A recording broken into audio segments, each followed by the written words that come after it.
Good afternoon, class. I am your new physics teacher. My name is Chirashmita, and today I will discuss the topic of magnetic effect of current and magnetism. First, we will discuss the magnetic effect of current. Now, what is the magnetic effect of current? In the year 1820, scientist first discovered this effect. Now, what is this?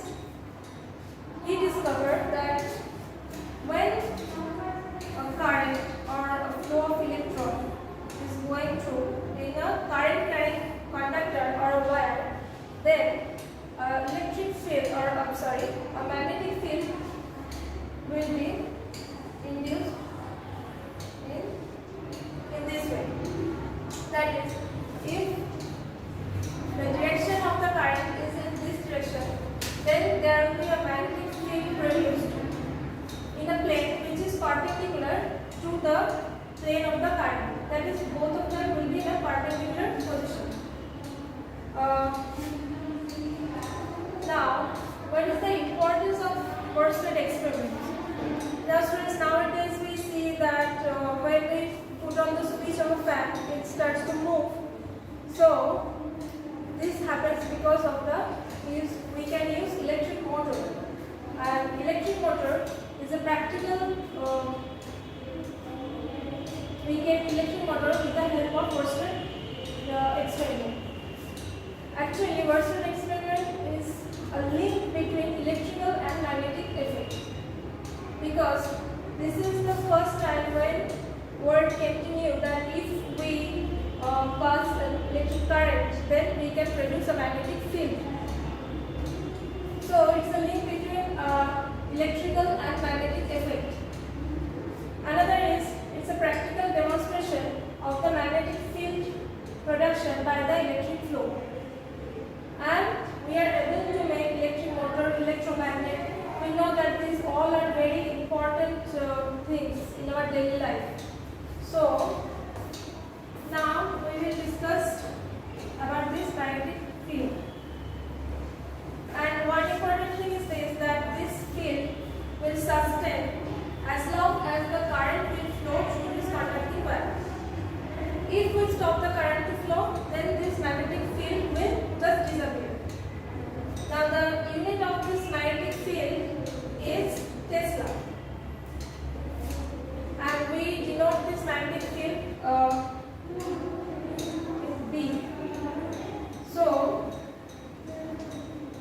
it's a vector quantity because it has a value, a magnitude and a direction. Now the unit of the magnetic field is 1 Tesla, and 1 Tesla equals to 1 Weber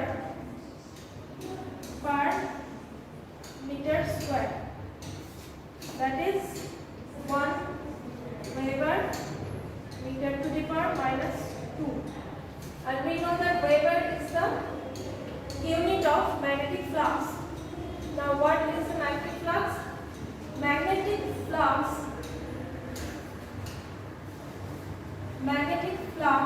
is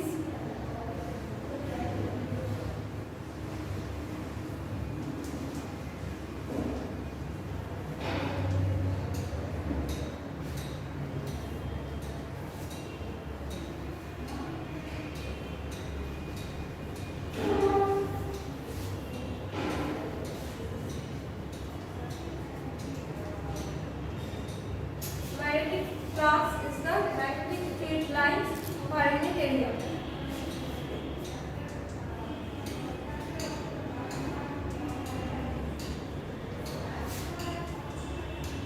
Now, unit of magnetic flux is 1 Weber, and the field lines are what? Field lines are some imaginary lines which determines the strength of the magnetic field per unit area. So, like if we consider an unit area, and these are the field lines, and if we consider another unit area, and here the field lines are much closer in comparison to this, then we can say that the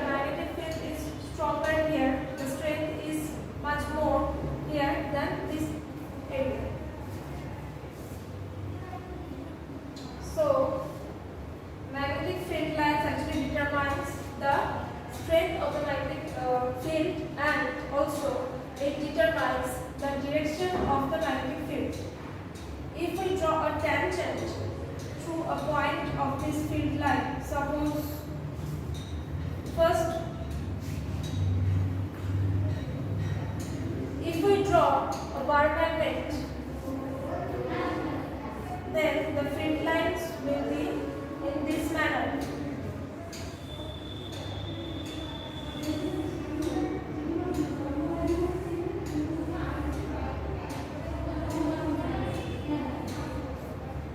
So if this is a bar magnet and this is a bar magnet and these are the field lines.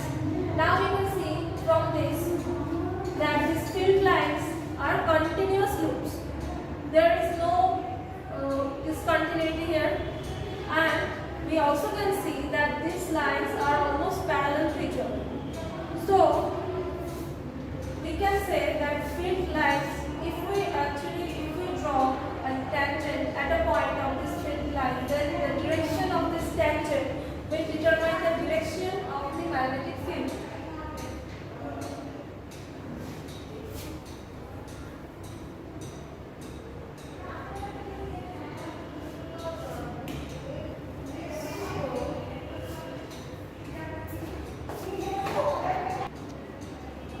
Another important thing is that two field lines cannot cross each other. Two field lines cannot cross each other because, as we know, that at a point we can draw only a single tangent, and that tangent will determine the direction of the magnetic field. Now, if any of these field lines cross each other, then what will happen? At this point, we can draw two tangents. We can draw two tangents for two field lines at a single point. That means the magnetic field at this point will have two directions, and that is totally impossible. So electric field lines do not cross each other. Okay?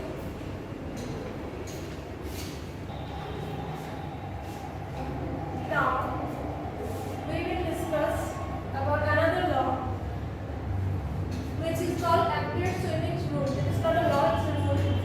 This rule will determine the direction of the magnetic field. Now what is this rule? If a person is swimming along the wire in the direction of the current with his face towards the magnetic needle, such that the current enters his feet and leaves his head, then the north pole of the magnetic needle is always deflected towards his left hand. So I have written this in the notes with the picture. So I am not drawing the picture here, I am only discussing the rule. If the person is swimming along the wire in the direction of the current, so the person, if this is the person and this is the flow of the current, then with his face towards the magnetic needle, if there is a magnetic needle, such that the current enters his feet and leaves his head, then the north pole, if this is the north pole, I suppose, if this is the north pole, then the magnetic needle is always deflected towards his left hand. Then if this is the person left hand, then the magnetic needle will get deflected towards this direction. Now it is in this direction, and after this the magnetic needle will move, the north pole will move towards this direction.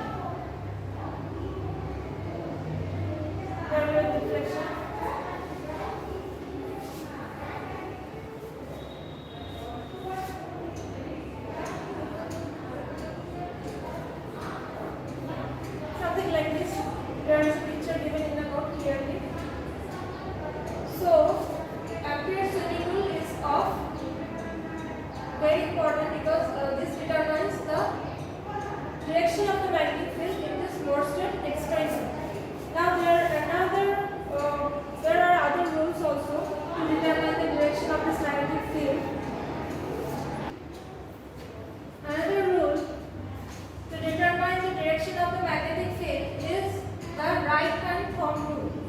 Now what is the rule? If we put the thumb of our right hand in the direction of the current flow and encircle the wire with our fingers, the direction of the fingers will correspond to the direction of the magnetic field.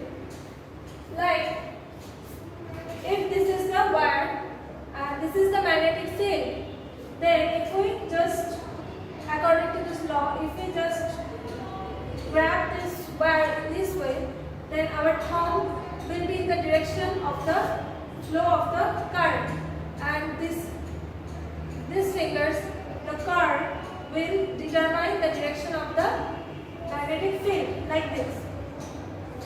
So this is the right hand thumb rule, right hand grip rule actually, because we are gripping the wire in this way. So if we put the thumb of our right hand in the direction of the current flow and encircle the wire with our fingers in the direction of the fingers will correspond to this current will correspond to the direction of the magnetic field, and we can see by this rule that the current flow of the current, the direction of the flow of the current is always perpendicular to the direction of the magnetic field. Now,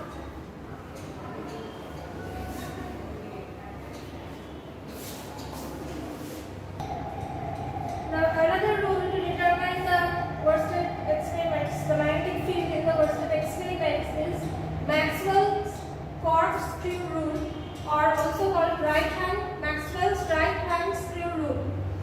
Now, what is the rule? If a right-handed corkscrew is imagined to be rotated in such a direction that the tip of the screw point in the direction of the current, then the direction of rotation of thumbs gives the direction of magnetic lines of force.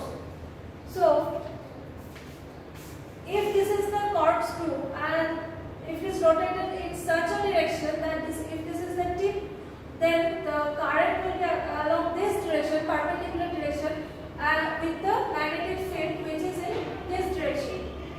So, I am reading again.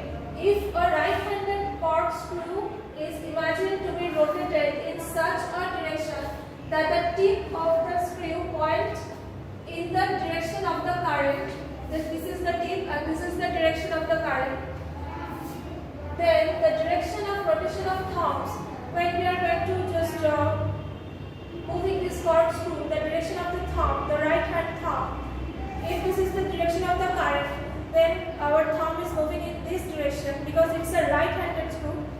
This is my right side. So the direction of this thumb gives the direction of magnetic lines of force. So what were these all are the rules to determine the direction of the magnetic field due to the flow of the current. What are those? First, Maxwell's corkscrew rule or right-hand screw rule, and Ampere's swimming rule, and right-hand grip rule. In all these rules, we see that the current is always in the perpendicular direction